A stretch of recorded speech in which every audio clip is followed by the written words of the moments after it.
그때 버신 분들이 지금 10년 동안 번 거를 그 한 후에 다 버셨어요. 근데 오히려 그때 분양받으신 분들은 네. 아주 피눈물을 흘렸을 거예요. 행복 좋지 다니쌤. 2006년부터 2012년 사이가 네. 오피스텔이 많이 올랐는데 그때처럼 네. 또 올라갈까요? 그 이유는 뭘까요, 또 그러면? 이미 오르고 있는데요. 네. 제가 대표적인 단지를 몇 개를 찍어드릴 네, 테니까 좋습니다. 한번 여러분들 호갱노노 앱으로 찾아보시면 네. 좋을 것 같아요. 일단은 분당 판교가 먼저 올랐어요. 네.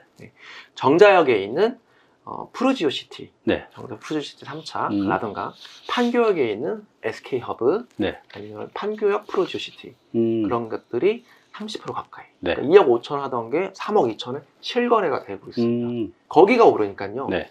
인근, 광교, 구성남도 1억 5천 하던 게 2억 가까이. 그래요. 이런 식으로 오르고 있습니다. 그럼 그게 점점점 올라서 지금 강남역까지 왔어요. 신분당선 라인을 타고 강남역에 이제 2억 8천, 2억 9천 하던 게 지금 3억 3천. 3천. 10% 이상 올린 데가 많습니다. 그래요. 이야. 이제 갯매역이라고 아시죠? 네. 이렇게 강남이 오르면 이제 옆으로 서초, 동작, 관악 이런 식으로 파져 나갈 거라고 그렇군요. 보고 네. 마곡이라든가 여의도도 당산역 그쪽도 많이 오르고 있어요. 그렇군요. 우리가 역사를 배우는 이유가 역사를 통해서 우리가 현재를 어떻게 살고 미래가 어떻게 될지 또 예측해 볼 수가 있잖아요. 부동산도 마찬가지인 것 같아요. 그러면 2006년도에서 12년 당시를 한번 복기를 해볼 필요가 있어요. 그때 왜 올랐는지. 네. 아파트는 그때 굉장히 힘들었는데 네. 그걸 복귀해 보면 지금 이 상황을 예측할 수가 있을 것 같아요. 그때 좀 복귀 좀 해주십시오. 네. 2004년도에 노무현 정부 때 아파트가 엄청나게 네. 오르게 됩니다. 네. 그러면서 여러 가지 규제가 나왔는데 그 중 하나가 오피스텔 바닥 난방을 금지하는 규제가 나왔어요. 그렇군요. 2004년에 나왔으니까 네. 2006년도에는 거의 입주량이 없다시피 합니다. 아, 그렇군요. 2004년도 오피스텔이 굉장히 많은데요.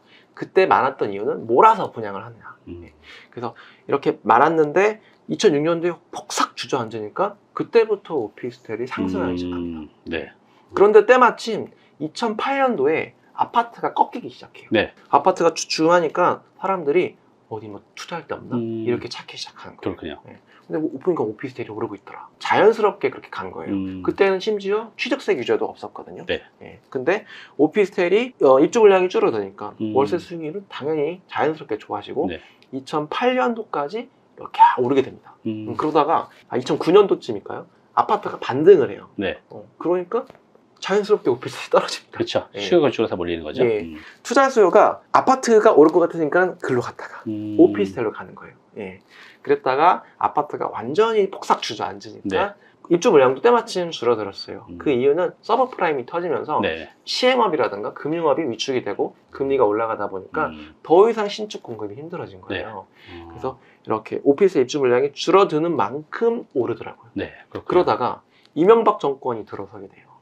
도시형 생활주택 기억하시나요? 네. 많이 나왔죠. 네. 네. 그래서 대부분의 도시형 생활주택을 찍어보면 2012년식, 2013년식. 맞아요. 네. 그게 이제 여러 가지 규제를 풀었는데 주차장에 대한 그런 규제를 풀고 그렇죠. 주차를 도로 풀었죠. 진입로에 대한 규제를 많이 풀었어요. 맞아요. 그래서 정말 우후죽순 생기게 됩니다. 네. 세대수도 많이 만들 수 있었고. 예. 네. 그래서 그때 아마 이제 시행하신 분들은 돈을 많이 벌었을 거예요. 많이 벌었죠. 그때 버신 분들이 지금 10년 동안 번 거를 그 한 후에 다 버셨어요. 근데 오히려 그때 분양받으신 분들은 네. 아주 피눈물을 흘렸을 거예요. 그죠. 왜냐면 그때가 꼭지였거든요. 맞아요. 네. 그래서 2012년도에 원룸 오피스텔의 입주 물량이 엄청나게 많아지면서 그때부터 지금까지 내리막을 걷게 됩니다. 그렇군요. 그러면 이제 복귀를 했어요. 그 당시 그러면 이제 지금도 좀 상황은 좀 다르잖아요. 일단 그 바닥 난방은 이제 상관이 없고, 네네. 그럼 작가님이 보시기에 과거를 보고 지금 봤을 때 네. 공통점도 있고 또 다른 변수도 있을 것 같은데 네. 오를 수 있는 이제 이유 좀 더 한 번 더 설명 부탁드릴게요. 원인은 달라요. 바닥 난방 규제로 인해서 그런 거고 지금은 그러니까 아파트가 오르니까 투룸 쓰리룸이 올라서 원룸을 안 짓기 시작한 거예요. 맞아요. 네. 결과는 그래서 똑같습니다. 입주 물량이 줄어든다는 물량 결과는. 결국 수요 공급 문제네요. 예. 그래서 그리고 이제 공급 측면에서 봤을 때 금융 시장이라든가 네. PF 대출 이런 게 너무 어려우니까 네. 앞으로도 없을 게 확실해진 거예요. 그렇죠. 지금 이제 제 주변에도 보면 이런 오피스텔 도심에 많이 지었거든요. 제 네. 아시는 디벨로퍼 분들이 네. 올수더비예요. 이게 재밌는 게 저도 올 3월에 건축을 하려고 알아봤었어요. 그래요. 땅을 사서 건축을 해야겠다. 계산기를 두드려 보니까는 이 안 마진이 되죠. 안 나와요. 땅값도 많이 오르고 건축비도 예, 많이 오르고. 이 건축비면 안 짓는 게 음. 낫고 기존에 지어진 건물을 사는 게 낫겠다라는 판단이 들었어요. 그렇군요. 근데 지금 주택 취득세가 13%까지 올라갔잖아요. 네. 살 수 있는 거는 주거용 중에 이거밖에 없는 거예요. 그렇죠. 예. 그래서 투자 수요도 몰리는 거예요. 공급도 줄어들지만 이런 투자 수요도 몰리니까 이렇게 더 오르게 된다. 그래요.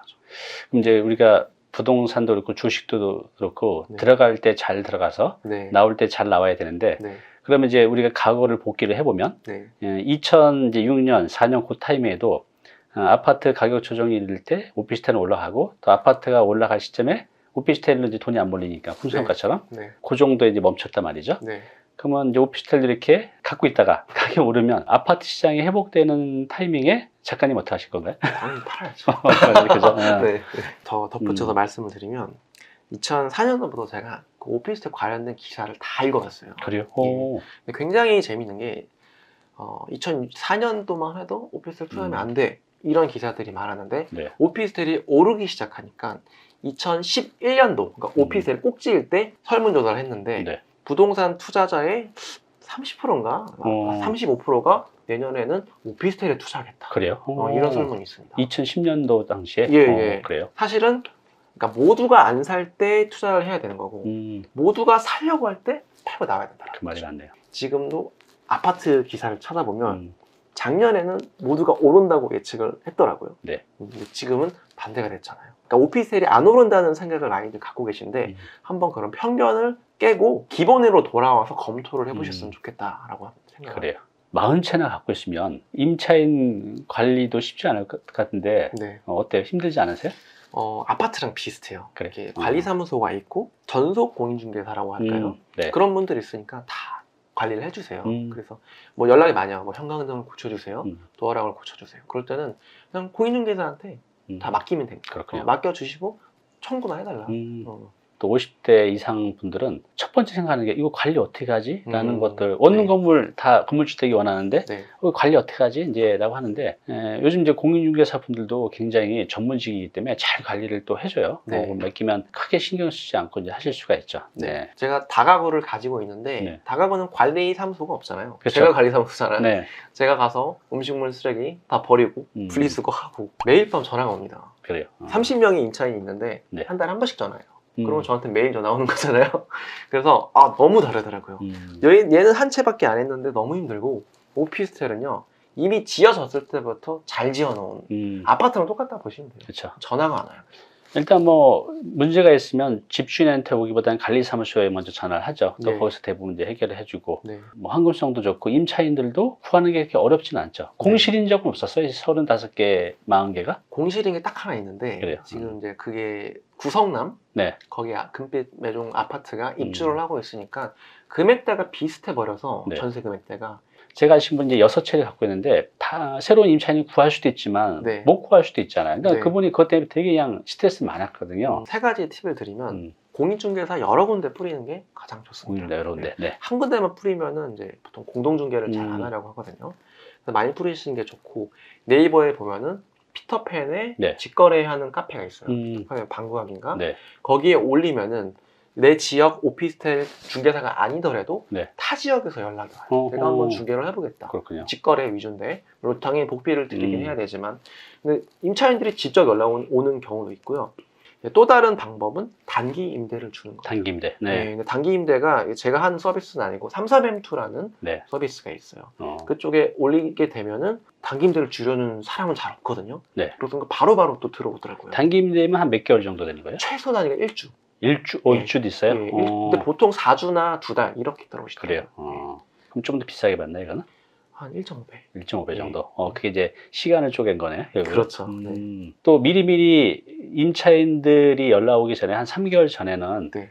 이제 나갈 건지 한번 물어보는 것도 중요할 것 같아요. 예, 그래서 저는 6개월 전쯤에 미리 여쭤보고 그래요? 6개월 전에 매물을 내놓으면 나가려나 싶지만 시간이 맞는 사람은 또 들어오더라고요. 그렇죠. 네. 그분도 이제 이사 오기는 확정을 쳤는데 이제 미래미래 좀 알아본 분들도 있더라고요. 성향이. 네. 작가님께서 굉장히 중요한 얘기를 해주셨어요. 40개 정도나 되는 이거를 공실 없이 운영하는 첫 번째 노하우는 미리미리 임차인한테 확인하고 나갈 네. 거라고 하면 벌써 6개월 전에 여쭤보신다고 하잖아요. 근데 이것만 해도 네. 공실이 생기지 않을 것 같아요. 오피스텔 같은 경우는. 그렇죠. 이제 근데 막 한 달 전에 임차인이 연락 올 때까지 넣어놓고 있다가 이렇게 되면 이제 공실이 생길 수가 있죠. 네. 그래요. 그럼 이제 오피스텔도 대출을 끼고 사신 분들이 분명히 있으실 텐데 네. 지금 이제 이 고금리 시장에서 오피스텔 투자하는 게 좀 애매한 것 같아요. 어떻게 해야 될까요? 금리에 대한 부분은? 저도 이제 그 부분에 대해서 궁금증을 가지고 있었는데 네. 막상 금리가 올라 버리니까 어떤 결과가 나오냐면 월세가 따라서 올라갑니다. 그래요? 네, 그래서 4.5%였던 수익률이 떨어지지 않고 그대로 4.5%로 유지가 되는 거예요. 같이 올라가니까 예, 월세가. 그게 왜 그러냐면 오피스텔은 그 수익형 상품이지만 음, 주거용 상품이에요. 그러다 보니까 전세를 들어가시는 분이 많단 말이죠. 전세, 네. 전세 대출 금리가 무지막지하게 올라버린 거예요. 그렇죠. 네. 네. 그래서 전세 이자를 내는 것보다 이거를 중개인한테 넘기고 월세방을 알아보는 게 더 싸지게 되는 거예요. 그렇군요. 그러니까 월세로 수요가 몰리죠. 음, 근데 월세는 공급이 한정되어 있으니까 네. 더 이상 이제 신축 입주가 없으니까 월세가 계속 오르는 거예요. 100만 원 하던 게 올 봄에 강남역에 센트럴 프로젝트 시티라고 있는데 120, 130까지 올랐습니다. 그래요.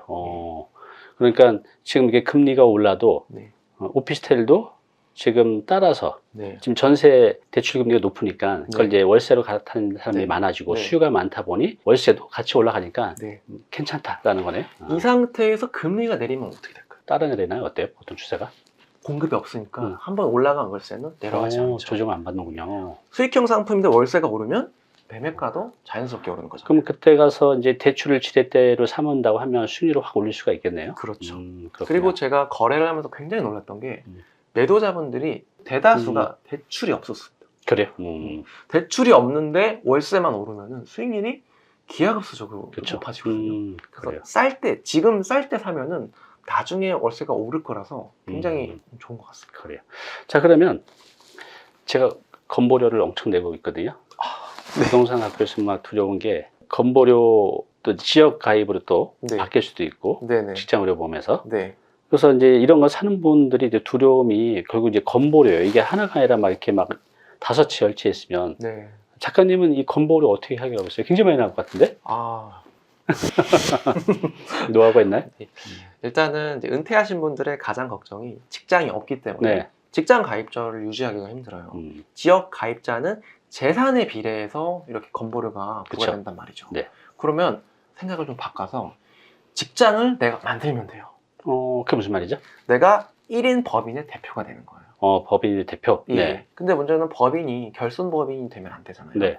그래서 법인으로 오피스텔, 업무용 오피스텔을 음. 한두 채 정도 투자를 해서 월세 수익을 냅니다. 네. 그리고 법인으로서 법인 대표로서 월급을 내가 수령하는 거예요. 그러면 직장 가입자이기 때문에 네. 법인과 내가 반반 부담하는 거예요. 그래요. 직장 가입자의 장점은 재산이 아니라 근로소득에 비례해서 내가 이제 건보료를 낸다는 건데 굉장히 많이 줄일 수가 있죠. 그렇군요. 네. 나의 모든 것을 걸고 이렇게 할 정도로 또 네. 책도 내시고 또 유튜브도 하시고 네. 또 이렇게 자신 있게 말씀하시는 거 보니까 저도 좀 오피스텔을 좀 이렇게 사놨다가 대표님 팔 때 잘 보고 있다가 대표님 팔 때 저도 잽싸게 따라가서 네. 팔아야겠네요. 여러분들 그 보시면서 아래 댓글에 궁금한 사항이 있으시면 댓글로 남기시면 제가 우리 작가님 한 번 더 나중에 네. 모셔서 여러분들의 또 궁금증 한번 풀어드리는 시간 갖도록 하겠습니다. 그때 나와주실 거죠? 네, 그럼요. 네. 그래요. 오늘 이렇게 나와주셔서 감사합니다. 네.